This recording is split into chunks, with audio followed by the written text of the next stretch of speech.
Hello everyone, I've just finished touring the very idyllic town of Hershey, Pennsylvania. Who would have known that such a palatial and beautiful town existed here in the middle of Pennsylvania? Well, there's a lot of them, but a very beautiful place, and excited because I'm here for my first ever visit to Hershey Park.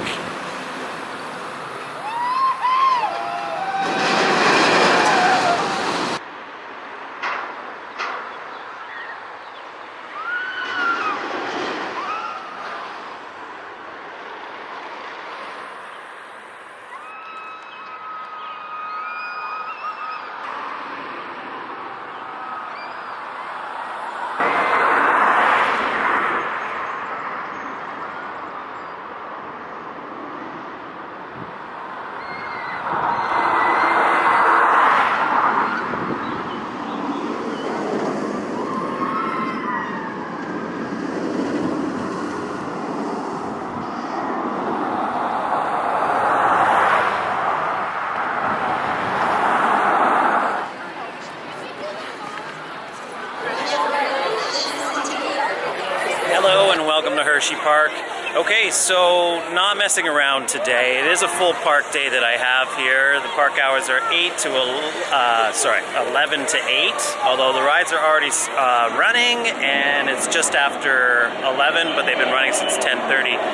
So word to the wise, it's probably good to get here early. I'm not really worried today. I have a wristband. As a summary that I made at a park a long way south of here in Florida, that I'm getting a little too old to wait in queues. It also compromises footage and the time that I have to shoot that footage and to enjoy the rides in the parks themselves. So beyond the point, it did cost just short of $100 American for the wristband, but it being a Tuesday and a non-school day here in Pennsylvania, as you can see by the gates behind me, although they just let a bunch of people in, it is a fairly busy day and we're going to get a lot of rides in. I want to make sure that for my first visit here to Hershey Park that you get a full complement of what this first drop coverage is all about. Anyhow, very excited as there's lots of great bucket list coasters that I want to ride in here, including Skyrush, Candymonium, Super Duper Looper, Fahrenheit, the list goes on. Very exciting day coming up here at Hershey Park. All right, let's not mess around and get inside the land of chocolate.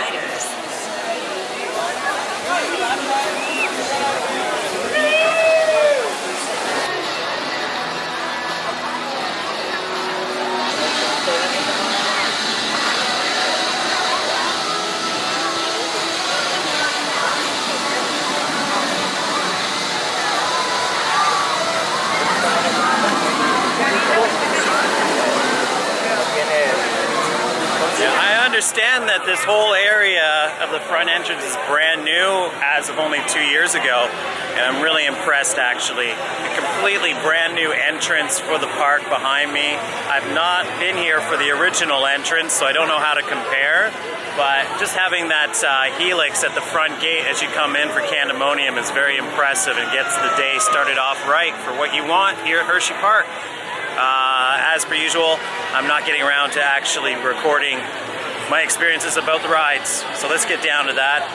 Let's get on Candymonium first, as that's the big new coaster here that this channel covered for a little bit of time when it was being built, as it is kind of local for me, relatively local.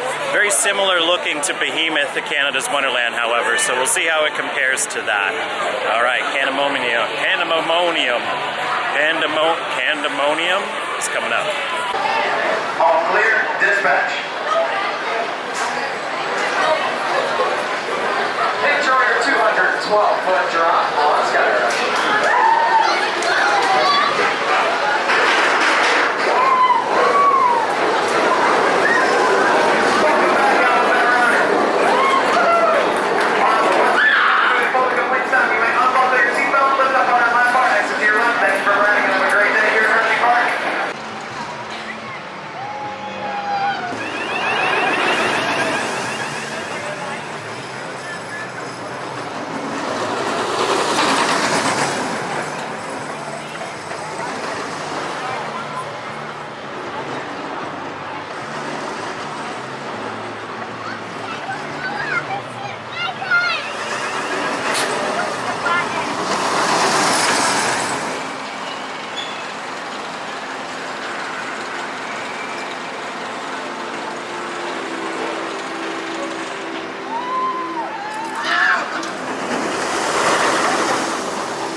2 consecutive backseat, or close to backseat rides here on Lightning Racer.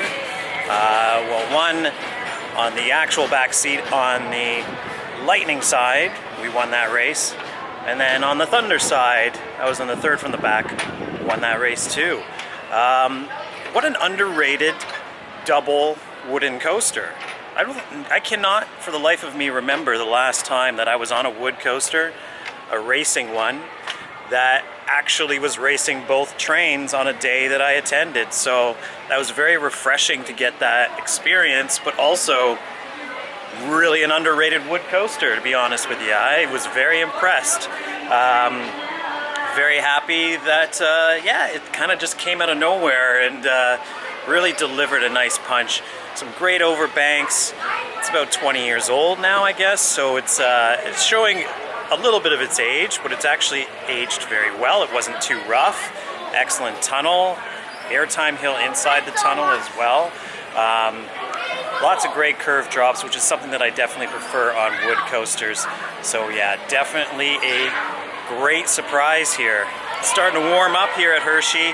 I'm not so sure that this is going to be the same case when I go to Wildcat, which is notorious for being one of the more rough roller coasters in the country. So that's coming up next. We'll see how it goes.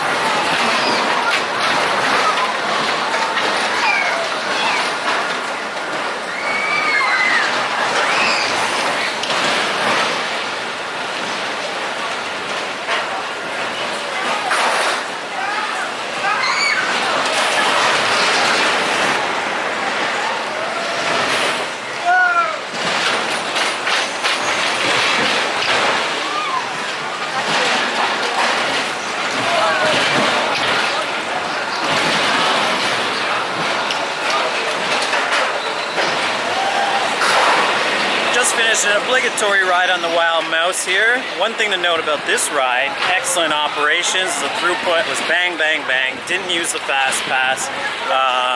Yeah, excellent work. And a standard Wild Mouse that I'll probably not go on again today. It was smooth, but yeah, I've been on this model now. I don't even want to say how many times and how many different parks. But yeah, nothing special. Good Wild Mouse. Good to get it out of the way. Time for another credit.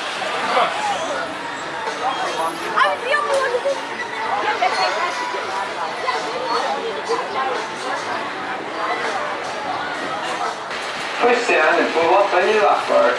Unbuckle your seatbelt and exit to your left, all the way down the ramp.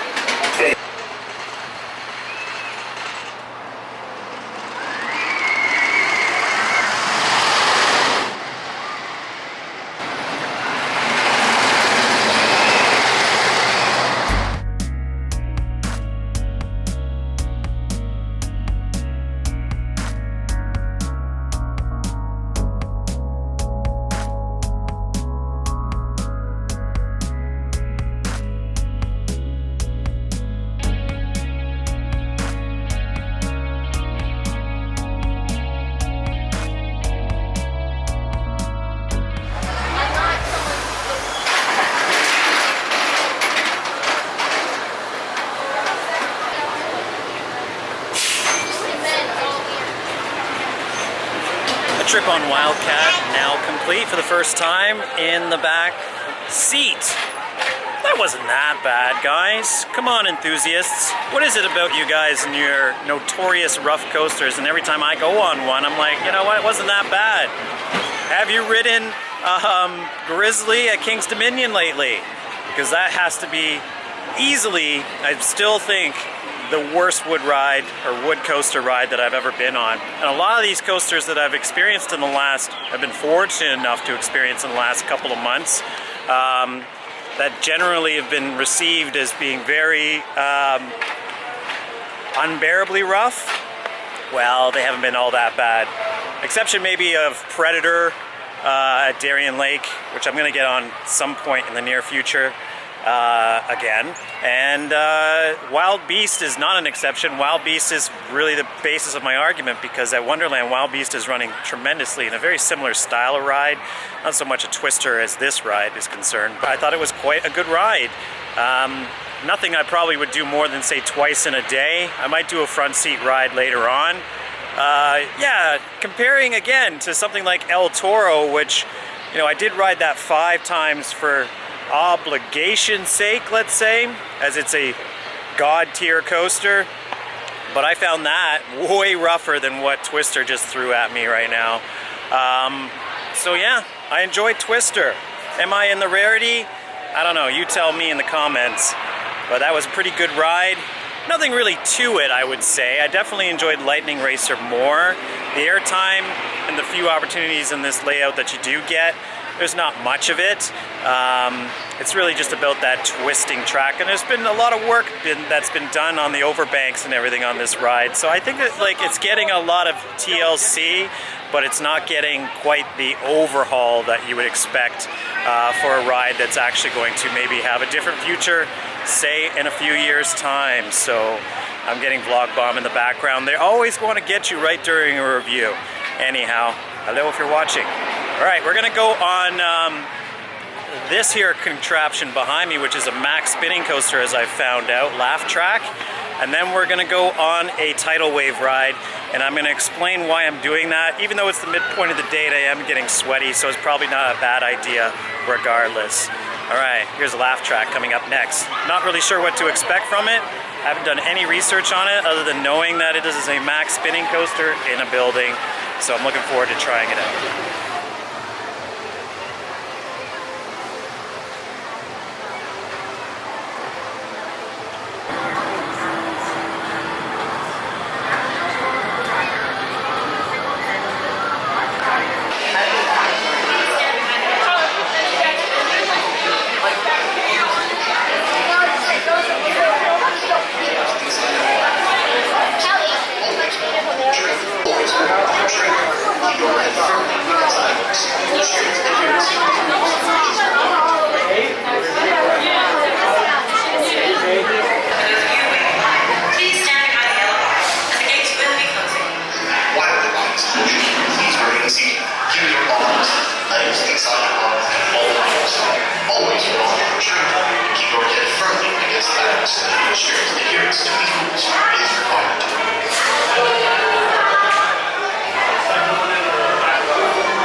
Just got my Laugh Track in, or visited Laughing Sal there.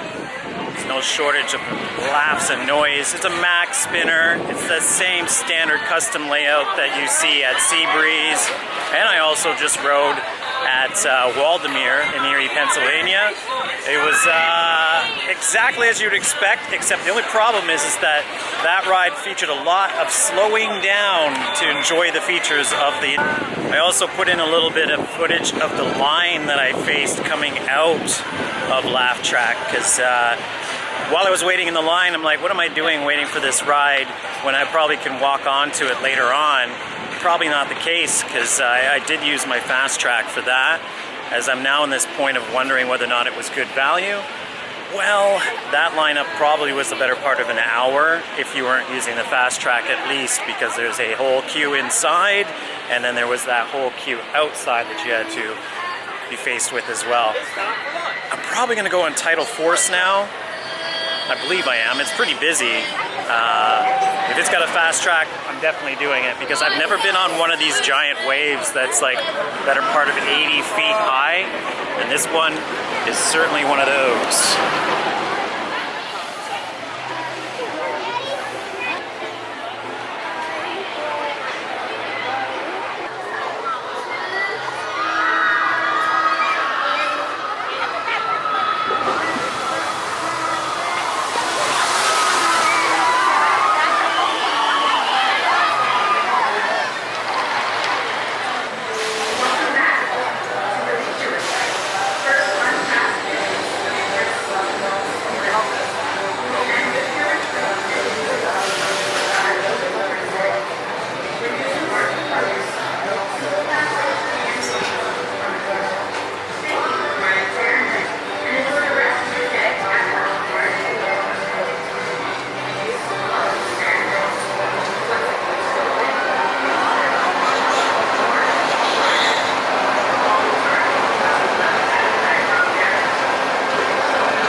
Fahrenheit, 2 rides in a row. I'm gonna have a little bit to talk about the Fast Pass system as I go through my day here, and I feel like it's a good value and then it's not a good value. I'm back to good value, but because no sooner did I did that ride in the middle of the train, I noticed that the line for Fast Pass was getting very, very short, only a couple of people, so I just looped right back around, did a ride in the back. Much better ride in the back. We'll say the trains are a bit rickety on that ride. You definitely notice a lot of shake in the chassis, let's say, of the ride. You can see it's getting hot and sweaty here. You can see I would probably partake in that. I didn't do my tidal wave ride earlier because the lineup is just super long, and yeah, waiting in the heat in a bunch of tight packed. I'm just not ready, okay? I'm not ready for that. We're headed back to the main gate after my 2 rides there on Fahrenheit. It's a nice ride. Great head choppers on that ride too that I noticed on my second trip around though. Will I ride it again? Probably not. I'd say 2 was enough for today, unless a front seat ride sort of presents itself. But otherwise, a nice, tightly packed 97, is it 97? Yeah, 97 degree drop ride.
Going on candymonium again.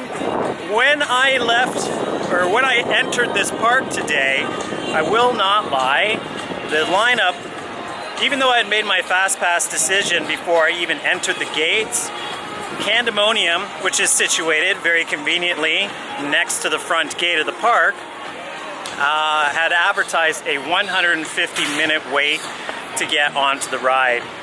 That actually wasn't the case. It was much shorter than that. Even for the fast track that I took, it was short, obviously, but I'd say it was probably about a 40-minute wait at max for the general queue. So as you can see, it's now 15 minutes. It's 1/10 of what that original wait was advertised as.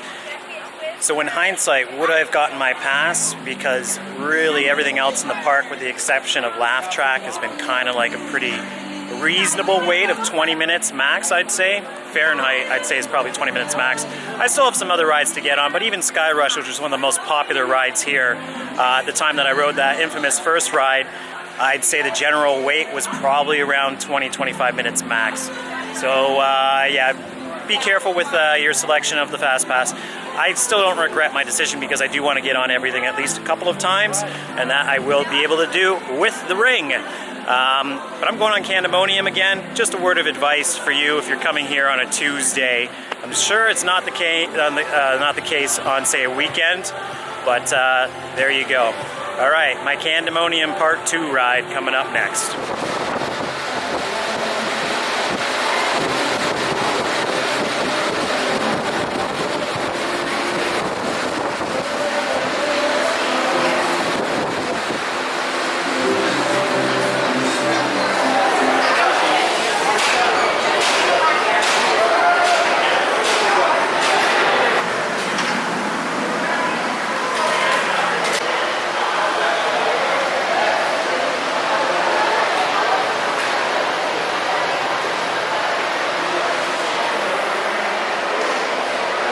All set.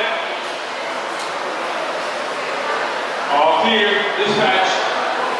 Just getting off candymonium front seat ride that I managed to sneak on. Yeah, there's no way for this coaster right now, so the advice that I just gave a couple minutes ago definitely is applicable. I think I'm going to go and do another backseat ride. Really behemoth light. Not much more to say about the coaster. In fact, I'm going to save another ride on it till later, where I'm going to now go back to Skyrush, which I noticed had barely anybody lining up for it. So I'm gonna do that maybe a couple times in a row before I grab a long overdue lunch.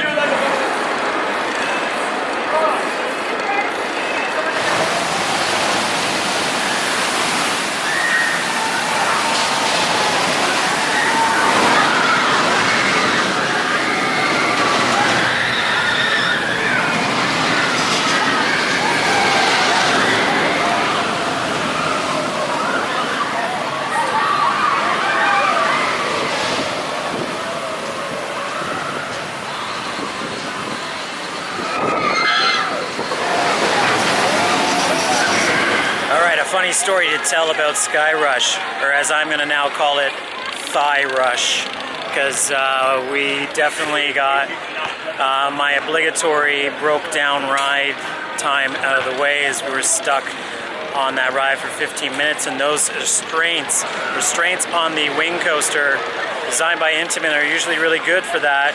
Ooh, they definitely come down and really staple you in during the course of the ride. That being said, got a backseat ride and it was phenomenal. So it is actually broken down again, even though it was up a second ago when I was on another ride, which I'm going to talk about in a second. So I think I'm going to leave that till the end of the night.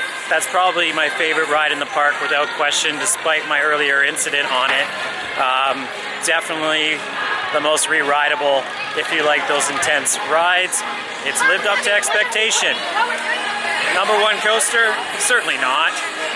I did get on Super Duper Looper, however. When it comes to Super Duper Looper, I don't know. I'd have to say, it pains me to say it, but it's probably the worst Schwarzkopf I've ever been on, really. That first drop, and it's just coming down now.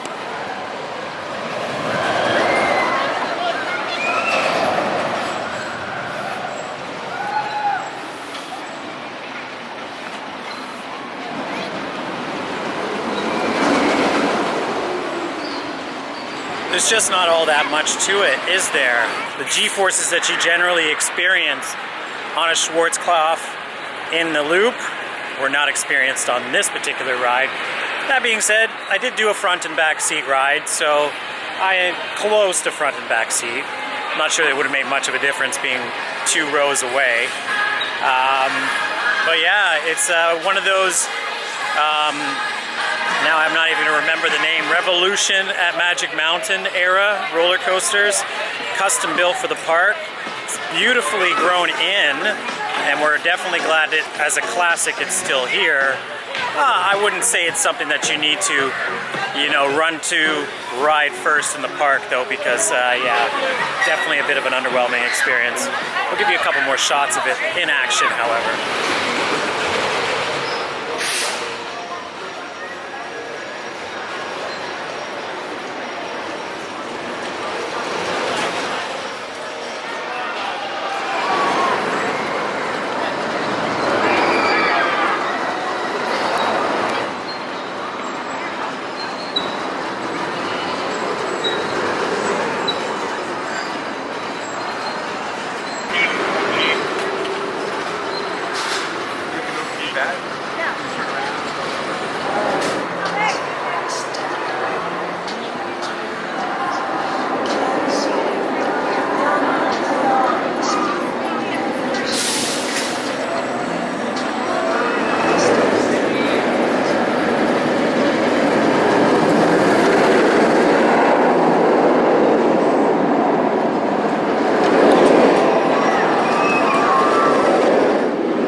To get done, 3 in fact, so we're gonna hustle over and get those all out of the way. Just to give you a perspective, pretty much everything is a walk-on now, so yeah, yet again the band situation, probably not the right call on a day like today, just to give you perspective on it.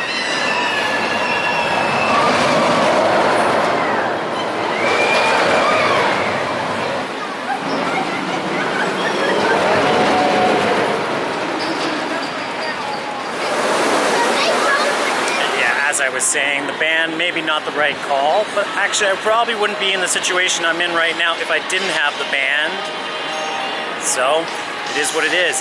I will say though, a couple things that have been on my mind, as I've already had food and a drink. The ride stations here, they do not compromise, they're excellent. Probably among the best that I've seen. Also getting sprayed by a very generous little amount of water that's just come vis-a-vis this spring contraption right behind us. I also had the chance to go on Great Bear for the first time, directly in the back. Definitely want to get a re-ride on it. The thing I will say, however, is that it's very much a coaster, i.e. there are a lot of sections where there's just straight, like it's just a straight path of track with nothing happening. There's 3 different areas of that roller coaster of which that occurs. So I've definitely heard over the years some high praise of that ride, but I'd have to say that it's basically not quite the invert as originally advertised.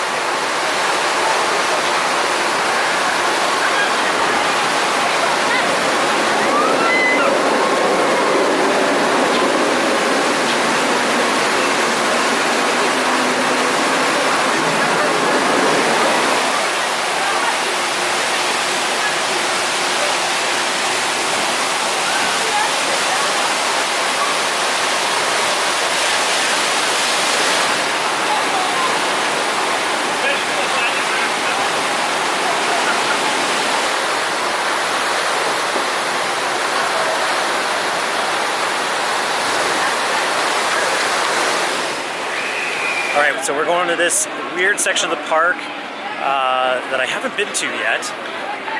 I should review the coal cracker behind me though as well, which is a solid long flume. Definitely, as per Super Duper Looper, grown into that section of the park perfectly. Not one of the best log flumes that I've been on, other than that crazy airtime hill after the initial or the main drop itself. Wasn't really expecting that. Definitely enjoyed it. Probably the best part of the ride. Other than that, a very tame log flume. The noise behind me is this iconic thing that I've always seen in pictures that I'm only getting for the first time, which are these 3 towers. 3 drop towers right next to each other, and a monorail that I hope to get on at some point before my day is through. We shall see. The Triple Tower collection in all its glory. We'll see if we can get all three of them in back to back.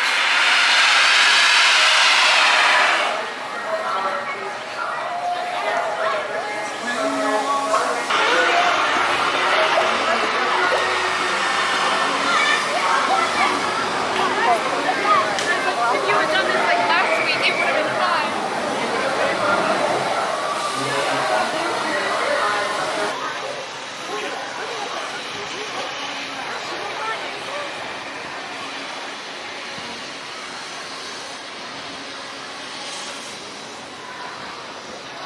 Trying to see if there's anything else that I need to review. This is a wonky park. Like, it's very, everything's kind of just placed randomly, and there's a lot of great sight lines, i.e. like what's behind me here. You get a great shot of Great Bear and everything. Very picturesque, but very unnavigatable, if that is the proper word. Yeah, because with the new entrance being kind of like out of the way from the main section of the park, it's no longer centralized. You kind of have to go all the way deep in and then get back. As I've learned from this visit, you should probably not mess around and make sure that you get to the back of the park first. Including the situation like I'm trying to get to Storm Runner and I have no idea how to get there. So bear with me.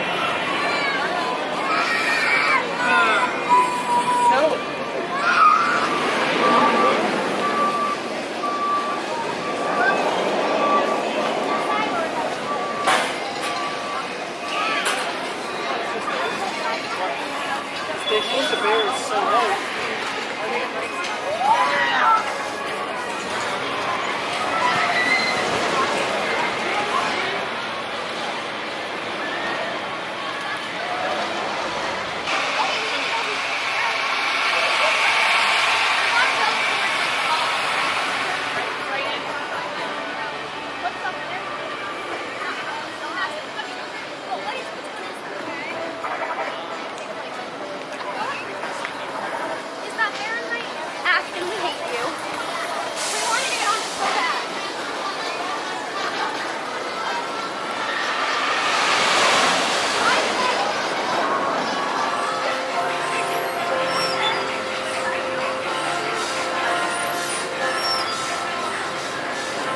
Okay, so with Trailblazer being closed, unfortunately, there is only 2 credits that I need to focus on, and then possibly a junior credit later if I have the gumption to try it.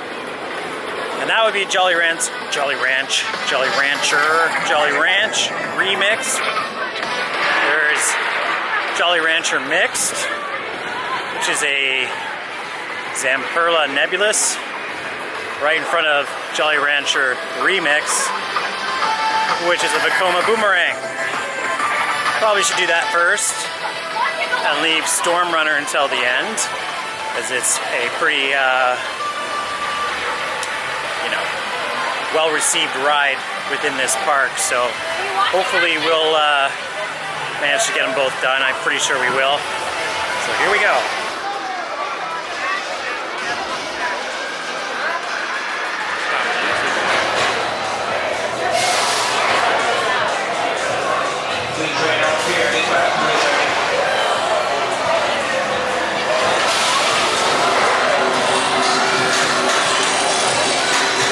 Did you tell Daddy to take the wagon?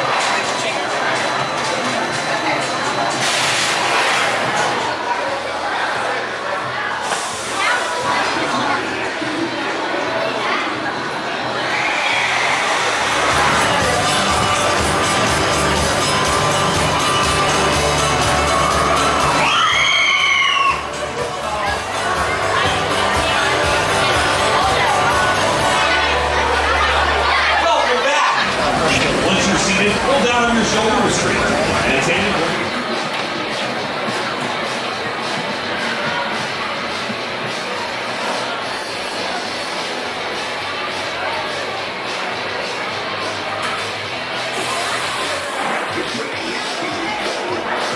Just a moment in between ride cycles to give my review, because I'm now done the credits for the day. Storm Runner 2 rides. One as close to the back that I could get, which was second from the back, and then a front seat ride, which was my first ride on it. That ride is short, it is sweet, and it is one of the best in this park, I will say. I was really impressed. Like, it's just, yeah, it's got 3 elements to it. Well, 4 really. If you include the launch, the initial hill, then that crazy, I don't even know what to call that inversion, that spaghetti version in the sky, and then the very familiar sort of inverting loop feature that you find on many Intamins, Vekomas, that I'm in the middle of right now. Back in the day on, say, a Boomerang. I'm in the middle of a Boomerang. What am I talking about? An SLC. Yeah, it's hard. I'm going to Skyrush for the end of the day, so we'll see if that ends up being my favorite ride here. But I wasn't expecting Storm Runner to be as good as it was. I honestly thought Fahrenheit might be a little bit better, but that has not turned out to be the case. All right, let's get some shots of this thing coming down behind me.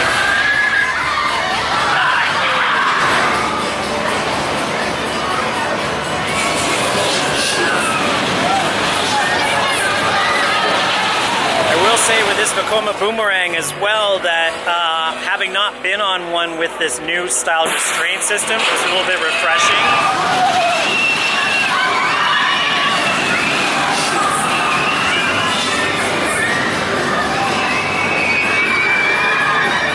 I also really enjoyed the theming of this Jolly Rancher ride, where you get a different flavor per your trip. So you've seen a bit of that interactive station, and also this tunnel just after the Boomerang element. Super effective with that steam and mist and the colored lights that you travel underneath as you go through it both ways. This might be the best Boomerang. It might be the best Boomerang. You can even get a little shot of the tunnel itself.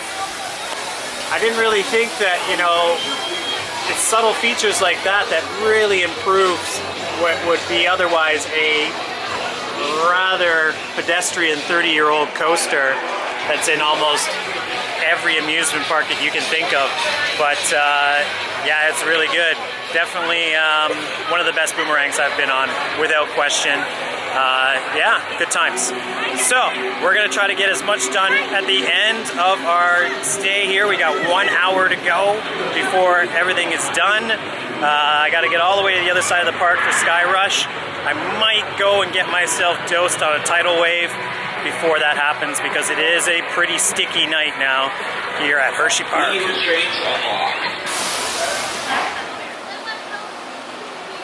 have your attention, please? The boardwalk at Hershey Park's water attractions are now closed. We hope you would like to stay with us and that you will visit us again soon.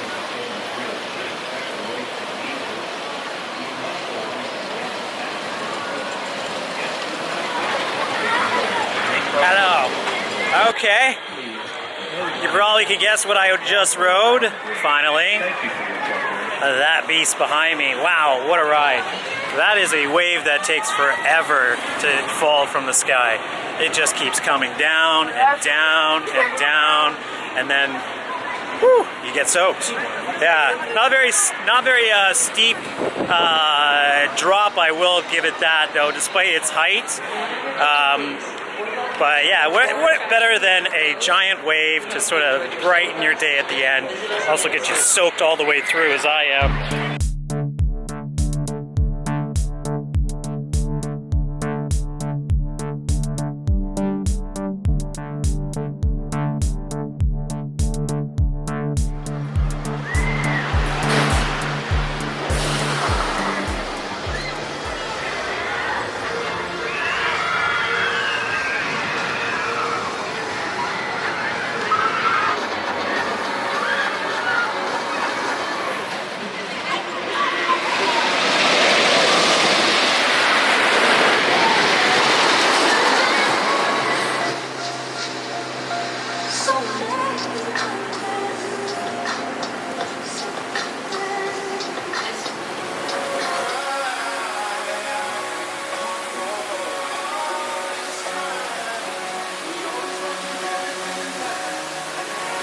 Okay, well that is a wrap here from Hershey Park.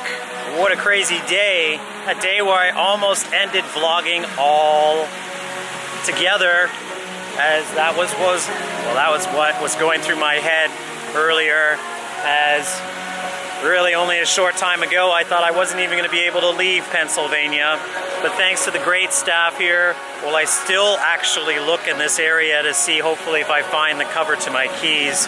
But I'm willing to take the hit if it means that I actually have a set of keys to thankfully get myself to my next destination tomorrow, which is another bucket list park, that actually two that I haven't been to ever.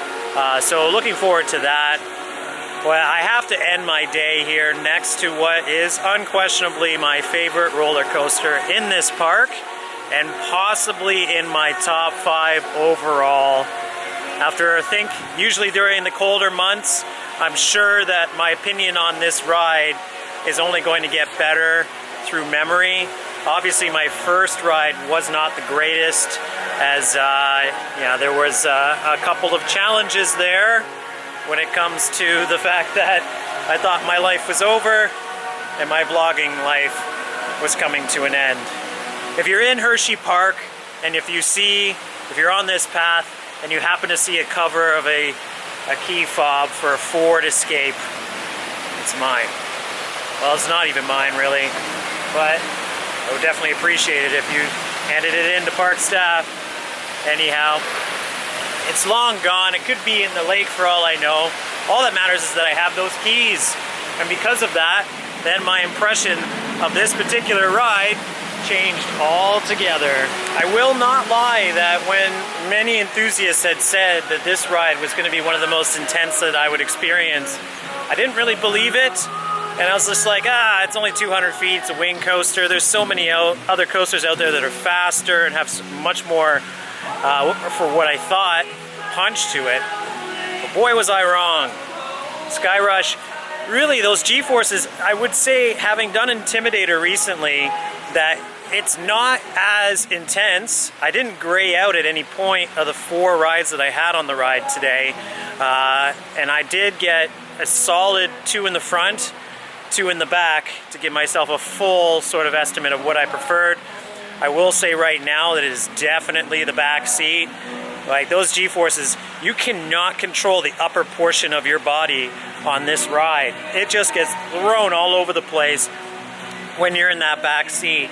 And my thighs are still actually hurting from the force of the restraint as well. So this is definitely one of Intamin's biggest beasts, if not its most terrifying apparatus ever created. I need to add as well that having some quick chats with park employees towards the end of the day here, they're very tongue-in-cheek about the future of Wildcat. That's a wrap for my day here. What would I say about the Wildcat situation before I wrap up? They're very, very tongue-in-cheek, and they're kind of just alluding to the fact that they don't know about a ride called Wildcat. Never heard of it. Don't know if it exists. It clearly exists, as it's on the other side of the park, and as I said to one op, I found it relatively smooth compared to what reviews I had heard about the ride recently. Well, get here if you want to ride that ride, because I have a feeling that its days are definitely numbered, and there may be a certain RMC situation coming to that particular ride. Seems crazy to think that that could be possibly the case, considering that candymonium just behind me is really only 2 years old now. But I definitely think that this park could use an RMC, much like a Twisted Timbers type. I would love to see that particular layout on Wildcat in an RMC design. It just kind of seems like it was built for that.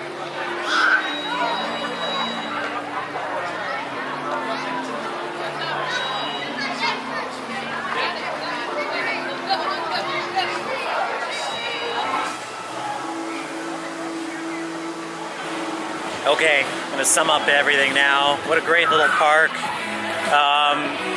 Fascinating park, really. I didn't get nearly as much as I would have liked to have gotten done, covered into this day. Certainly a 2-day park, even with the wristband. as I've emphasized many times. No real regret getting the wristband, as it allowed me to get everything I really wanted to get done. So say I don't come back to this park in a couple of years, I won't feel like I've missed out on anything. The only thing I really didn't do was another ride on Great Bear. I thought that was pretty overrated. So I guess if you like those long straightaways on an invert, then Great Bear is definitely your ride. But personally, I thought it was a one-ride special, despite the fact that I got the Super Duper Looper in and all that a bunch of times as well. So, probably not really my high priority of things to wait for. But overall, an amazing park. Didn't even really get on any flats today. Really just focused on that stuff that mattered, which were the coasters, and I'm very happy for it. Now I'm going to go and actually relax for a day on my travels, as my next park is not too far from here. And you can probably figure out what that is if you know your geography of Pennsylvania, let's say. So look forward to that. It's been a crazy whirlwind day. I'm very glad that I'm ending the vlog the way that I am today, because only a couple hours ago it definitely felt like the world was ending. Instead, I got a smile on my face, and I'm almost dry as well from my ride on the giant wave, which was fantastic in its own right. All right, always enjoy.